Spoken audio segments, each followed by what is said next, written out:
വിശേഷിപ്പിക്കലാണ്. ഒരു പൂർണ്ണമായ ജുംലക്ക് ശേഷം ഒരു വസ്ഫ് കൊടുക്കുന്നതിനാണ്, ഒരു വിശേഷണം കൊടുക്കുന്നതിനാണ് ഹാല് എന്ന് പറയാം. അപ്പോൾ സ്വാഹിബുൽ ഹാൽ ഉണ്ടാവും. ആർക്കാണോ നമ്മൾ വിശേഷണം കൊടുക്കുന്നത് അയാളാണ് സ്വാഹിബുൽ ഹാല്.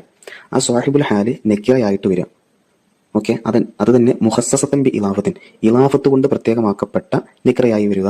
അതിനൊരു ഉദാഹരണമാണ് ഇവിടെ പറയാൻ പറയുന്നത്.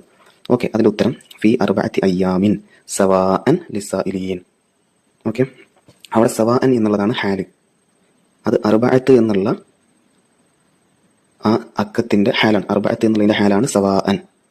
അവിടെ കണ്ടോ, സ്വാഹിബുൽ ഹാലാണ് അർബഅത്ത്. ആ സ്വാഹിബുൽ ഹാല് നെക്കിറയാണ്, പക്ഷേ ഇലാഫത്ത് കൊണ്ട് പ്രത്യേകമാക്കപ്പെട്ടിട്ടുണ്ട്. അയ്യാമിൻ എന്നുള്ള ഇലാഫത്ത് കൊണ്ട് പ്രത്യേകമാക്കപ്പെട്ടു. ഓക്കെ, ഇനി അടുത്തത് ബദലു ബഅലിൻ മിൻ കുല്ല്. കുല്ല് പറഞ്ഞ് ബഅൽ ഉദ്ദേശിക്കുക.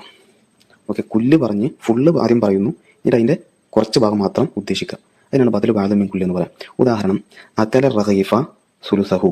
അക്കല റഗീഫ സുലുസഹു. ഓക്കെ, റഗീഫ എന്ന് പറഞ്ഞാൽ റൊട്ടി. റൊട്ടി എന്ന് പറഞ്ഞ ഫുള്ളിനെയും ആദ്യം പറഞ്ഞു. ഓക്കെ, അക്കല അദ്ദേഹം കഴിച്ചു, റഗീഫ റൊട്ടി മുഴുവൻ. എന്നിട്ട് പറഞ്ഞു സുലുസഹു, മുഴുവനല്ല, അതിന്റെ 1/3 ഭാഗം കഴിച്ചു. അപ്പോൾ ഫുള്ള് പറഞ്ഞിട്ട് പിന്നെ അതിന്റെ കുറച്ച് പറയുമ്പോൾ അതിന് ബദൽ ബഅലിൻ മിൻ കുല്ല് എന്നാണ് പറയാം. ഓക്കെ, ഇനി അടുത്തത് ലൊമീറുകൾ. ലൊമീറുകൾ നമുക്കറിയാം മാരിഫയാണ്. ഓക്കെ, മാരിഫന്റെ കിസ്മുകൾ, അക്സാമുൽ മാരിഫ എന്ന് പറഞ്ഞിട്ട് ഇസ്ലാമിൽ ഒരു ഭാഗം വരുന്നുണ്ട്. അതിൽ പെട്ടാണ് ലൊമീറുകൾ. ലൊമീറുകൾ മാരിഫയാകുന്നു. അതുപോലെ അലമ് മാരിഫയാണ്.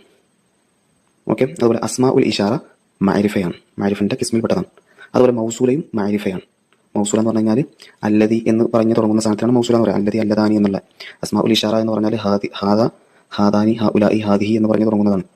അലമ് എന്ന് പറഞ്ഞാൽ നാമങ്ങൾക്കാണ് അലമ് എന്ന് പറയാം. അതുപോലെ ലൊമീറുകൾ എന്ന് പറഞ്ഞാൽ ഹുവ ഹുമാഹും ഹിയ ഹുമാഹുന്ന എന്ന് പറയുന്ന ലൊമീറുകൾ, അതൊക്കെ മാരിഫകളാണ്. ഓക്കെ, ഇനി നഅത്ത് എന്ന് പറഞ്ഞാൽ അത് തവാബി ആണ്.